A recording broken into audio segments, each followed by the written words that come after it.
అందరికీ హాయ్ అండి. ఇక్కడ కనిపిస్తున్న దుంప పేరు సువర్ణగడ్డ అని కన్నడలో పిలుస్తాము. దీని ఎలిఫెంట్ ఫుట్ కూడా అంటారు. అలాగే తెలుగులో కంద దుంప అంటాము. మసాలాలు ఎక్కువ లేకుండా రెగ్యులర్ మనం ఇంట్లో చేసుకునేలాగా సింపుల్గా తక్కువ మసాలాతో చేసుకుందామా. Welcome back to Sushanti vlogs. ముందుగా ఆ కంద కోసే ముందు మన చేతులకి కొంచెం కొబ్బరి నూనె, వంట నూనె ఏదైనా కూడా కొంచెం ఇలా రాసుకోవాలి.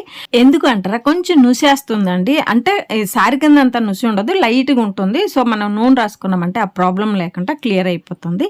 ఈ దుంపని ఫస్ట్ ఇలాగా కట్ చేసిన తర్వాత ఆ తొక్కని రిమూవ్ చేసుకోవాలి. చూడడానికి పెద్ద అందంగా ఉండదు, కట్ చేసినామంటే గోల్డ్ కలర్గా చాలా మెరిసిపోతుంది. కన్నడలో సువర్ణ గెడ్డ అంటారు. సువర్ణ అంటే బంగారమే కదండి. బంగారం కలర్లో లోపు చాలా బాగుంటుంది. అలాగే మన ఆరోగ్యానికి చాలా చాలా లాభాలు ఉన్నాయని మీరు వీడియో చూస్తే చెప్తాను.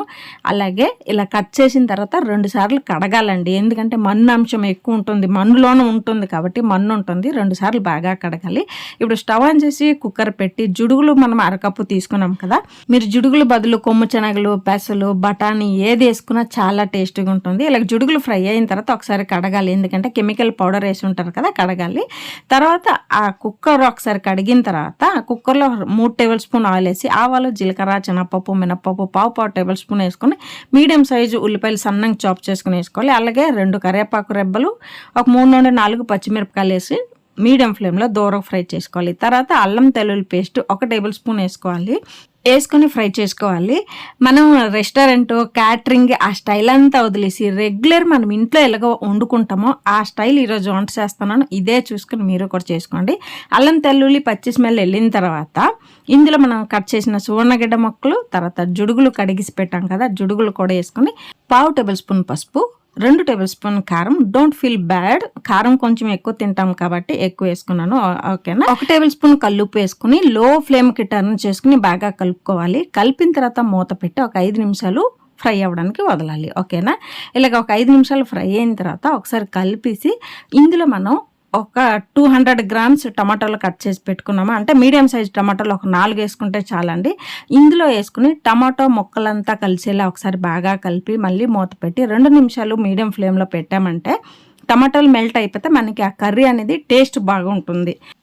ఇందులో ఇప్పుడు ఒక చెంబు అంటే 1/2 లీటర్ నీరు వేసుకొని గ్రేవీకి తగినంత నీరు వేసుకుని ఒకసారి బాగా కలిపి మూత పెట్టి 2 నుండి 3 విషయాలు పెడితే చాలండి, ఉడికిపోతుంది. హై ఫ్లేమ్లో 2 నుండి 3 విషయాలు పెట్టినామంటే ఇలాగా కర్రీ అనేది రెడీ అయిపోతుంది. మసాలా ఎక్కువ లేదు. ఇక ముందు కొంచెం రెస్టారెంట్ స్టైల్, క్యాటరింగ్ స్టైల్ వంటలు వదిలేసి మన ఇంట్లో పాతకాలం నుండి ఏ వంటలు వచ్చిందో అదే కంటిన్యూ చేయాలా అనుకుంటున్నాను నేను. లాస్ట్లో పావు టేబుల్ స్పూన్ గరం మసాలా వేసుకుంటే మన కందదుంప జుడుగులు గ్రేవీ రెడీ అయిపోయింది. ఈ గ్రేవీ మజ్జిగన్నం, పప్పుచారు అన్నం, రసం అన్నం దేంతో తిన్నా కూడా చాలా బాగుంటుంది. హెల్త్కి చాలా లాభాలు ఉన్నాయి అన్నాను కదా. షుగర్ ఉన్న వాళ్ళకి తింటే షుగర్ కంట్రోల్ అవుతుంది. మన చర్మ రోగాలకి చాలా మంచిది, అంటే అవాయిడ్ అవుతుంది. తర్వాత వెయిట్ లాస్ ఎవరు అవ్వాలనుకున్నారో ఇవి తింటే వెయిట్ లాస్ అవుతారు. అలాగే గుడ్ కొలెస్ట్రాల్ మనకి ఇస్తుంది, బ్యాడ్ కొలెస్ట్రాల్ కరిగిస్తుంది. ఓకేనా. ఇన్ని లాభాలు ఉన్నాయి ఈ కంద దుంపలో. మంచి బూస్ట్ ఇమ్యూనిటీ పవర్ మన బాడీకి అందిస్తుంది. మీకు ఈ కంద దుంప ఎక్కడ దొరికిందంటే తెచ్చి రెగ్యులర్గా వంట చేసి తినండి. ఓకేనా. మీకు ఈ కంద గ్రేవీ వీడియో నచ్చినట్టయితే like, share and subscribe to Sushanti vlogs. Bye.